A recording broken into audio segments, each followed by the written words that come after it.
Pancasila. Pancasila itu Pancasila. Pancasila. Pancasila. Pancasila bukan sekadar pajangan di dinding kelas atau gedung pemerintahan.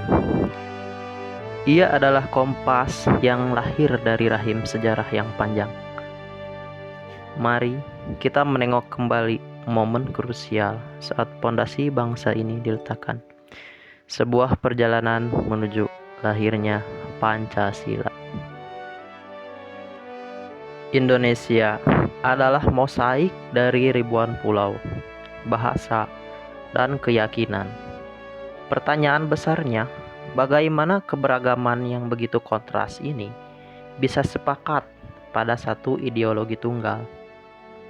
Jawabannya terletak pada kebesaran hati para pendiri bangsa untuk mencari titik temu atau yang disebut kalimatus sawa.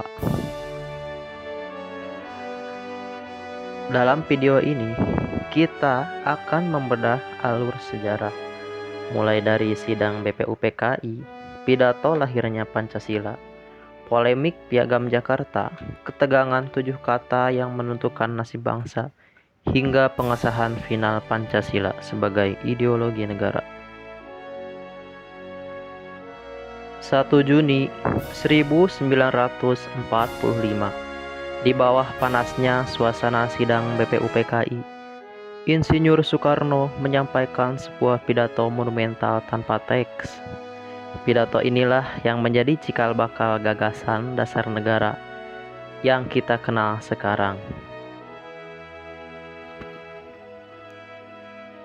Insinyur Soekarno menawarkan sebuah filosofi Kronsleik, sebuah pondasi filsafat.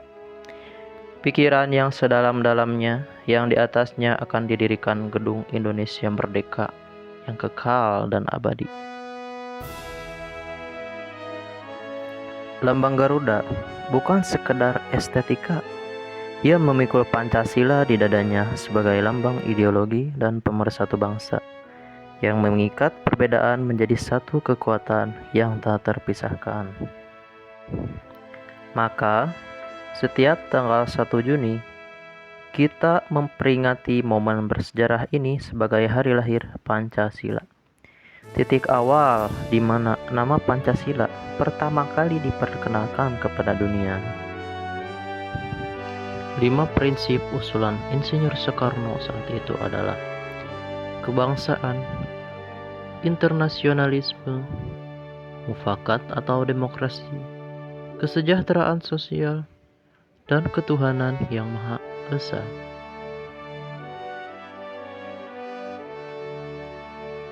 Namun, perjalanan belum usai.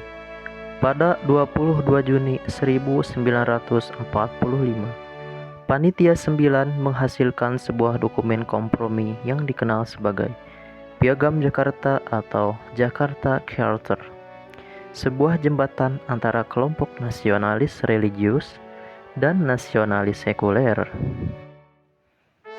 Dalam Piagam Jakarta ini, masalah ketuhanan ditempatkan pada sila pertama dengan rumusan yang sangat spesifik, yang secara eksplisit mencantumkan syariat Islam dalam naskahnya. Bunyinya adalah ketuhanan dengan kewajiban menjalankan syariat Islam bagi pemeluk-pemeluknya. 7 kata inilah yang nantinya akan menjadi pusat perdebatan sengit dalam sejarah kita. Piagam Jakarta adalah sebuah upaya konsensus. Para pemimpin Islam saat itu memberikan ruang besar bagi persatuan. Meskipun mereka sadar bahwa rumusan ini memerlukan kematangan dalam penerapannya di negara yang majemuk. Pada Agustus 1945 menjadi bulan yang sangat menentukan dari tanggal 7 saat pembentukan PPKI, tanggal 15 saat Jepang menyerah, proklamasi di tanggal 17, hingga mencapai puncaknya pada sidang 18 Agustus 1945. Tepat sebelum pengesahan, sebuah pesan krusial datang. Perwakilan dari Indonesia Timur menyatakan keberatan atas 7 kata dalam sila pertama. Mereka mengancam akan berdiri di luar republik jika rumusan tersebut dipertahankan. Persatuan bangsa berada di ujung tanduk. Demi menjaga ketuhanan Indonesia yang baru saja diproklamasikan, jiwa besar kembali ditunjukkan. Para tokoh Islam seperti Ki Bagus Hadikusumo, Ki Wahid Hasyim, dan Kasman Singodimejo setuju untuk bermufakat. Maka pada 18 Agustus terjadilah perubahan besar. 7 kata dihapus, frasa diganti, dan lahirlah kalimat yang kita kenal hari ini, ketuhanan yang Maha Esa. Sebuah frasa baru yang merangkul semua agama tanpa terkecuali. Inilah kemenangan konsensus Pancasila yang final dan sah. Secara konstitusional adalah hasil dari pengorbanan ego kelompok demi berdirinya satu bangsa.